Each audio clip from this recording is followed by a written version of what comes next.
Sénégal nuyu naa leen man la ambassadeur sama live bi nag gars yi intellectuels sénégalais yi ñoo ko moom ce qu'on appelle les intellectuels sénégalais ak foo leen mënti nekk ci àdduna bi yéen a moom live bi mu bëgg ngeen déglu ma religieusement parlant.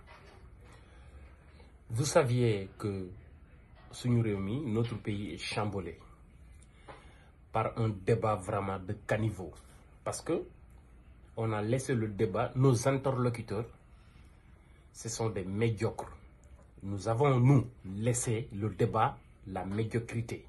C'est-à-dire des gens, si on est entre guillemets, chroniqueurs, journalistes ou youtubeurs, je ne sais qui, nous chamboulons le débat, et nous,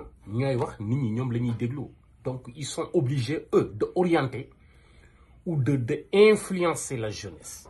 Et c'est ce qui est tout à fait normal parce que nous sommes finis. Maintenant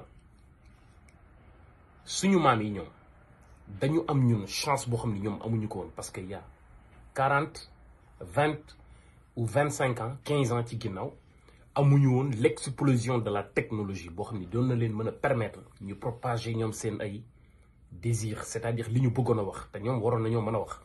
Et man ma def benn autocritique boo xam ne depuis 1960 à nos jours ci ñun sénégalais musuma dégg kuy wax lu amal njariñ réew mi sénégalais yi ma dégg ñu wax yépp dans l'histoire dañuy wax benn groupe la ñuy waxal soit des intellectuels arabophones yuy wax jëmale ci l'islam ils parlent pour les musulmans du Sénégal soit les intellectuels d'occidentaux ñuy wax jëmale ci politiciens ak lu ti mel ñoom benn groupe la ñoom tamit ñuy kujjee ci seen biir di wax jëmale ci seen bopp mais ku transcender koo xam ne day wax un intellectuel c'est d'abord la définition d'un intellectuel c'est quoi? C'est d'être libre, être un technicien des faits. Et il y a deux façons d'être intellectuel. Il y a un intellectuel instruit, il y a un intellectuel autodidacte, que je suis. Des gens qui n'ont jamais posé leur pied dans une classe. Et ils sont nés avec un niveau intellect. C'est bagage bi moy intellect bi. Nit ki moy intellectuel bi. Intellect bi moy ben lampe buy tak ci sa bir bop bo xamné daf lay teunk nga nek technicien des faits. Manam lepp lu ñëw ci aduna mën nga am domaine boo xam ne sa domaine bopp la yaa ko moom mais lépp lu xew ci aduna di nga ci mën a am lumière bi nga am sa biir bopp moo lay permettre nga am taxawaay boo ci am boo xam ne du yow yaa koy guider taxawaay bi moo lay guider mooy parfois tu es un incompris.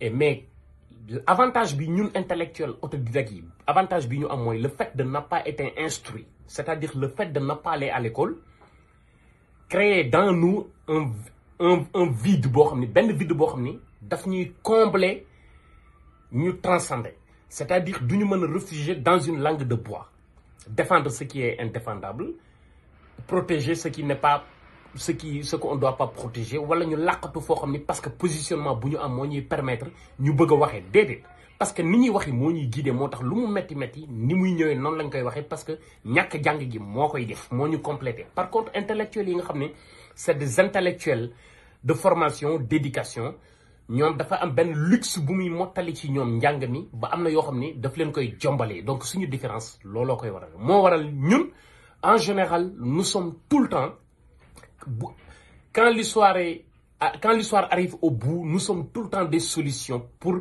les retournements de situation. Ça veut dire que c'est pourquoi je ne cesse pas de vous dire je peux être une solution pour le réveil des consciences de la jeunesse sénégalaise. Que j'en suis sûr et certain que je le suis. Si vous voulez, vous pouvez y croire. Si vous ne voulez pas, moi je crois en moi-même. Mais je ne peux que parler. Au moins, je ne suis pas un intellectuel hypocrite. Je ne suis pas un intellectuel opportuniste. Et je ne suis pas un intellectuel malhonnête que je vois inondé dans notre pays. Tu vois, un Sénégalais, le seul pays au monde où tu vois un intellectuel malhonnête. Malhonnête. Tu vois, par exemple, un intellectuel docteur chirurgien, quand il s'agit de la chirurgie, il peut découper un être humain et le recoudre carrément. Mais quand il s'agit de questions qui concernent sa confrérie, ben, il est moins fort qu'un zéro. Ben, valeur. Intellectuel journaliste sénégalais, quand il s'agit de ses positions ou là où il est en train de rêver un gombo, ci yenn question yi da nga koy gis mu wàcc ba ab zéro koy ëpp valeur. Et tu vois un intellectuel agrégé en droit ci positionnement wu suñu débat da nga koy gis mu am ay propos yoo xam ni mu tenir ay positions yoo xam ne da ngay xam ni kii c'est un intellectuel, c'est un tonneau vide. Malgré c'est un intellectuel, mais c'est un tonneau vide d'un côté. Et c'est pourquoi je dis, je déclenchais ce qu'on appelle la troisième voie. C'est une troisième voie que porte Moréo. J'invite tous les intellectuels sénégalais que am nañu chance bu suñu maam yi amuloon génn leen ci dans votre cachette génn leen ñu ñëw ñu dajaloo ñu foqati réew mi transcender jubal dëggal dëggu parce que loolu rek moo mën a soppali réew mi kon débat bi juddu na gars yi je vous invite Sénégal yàlla xam nañ dinaa leen yee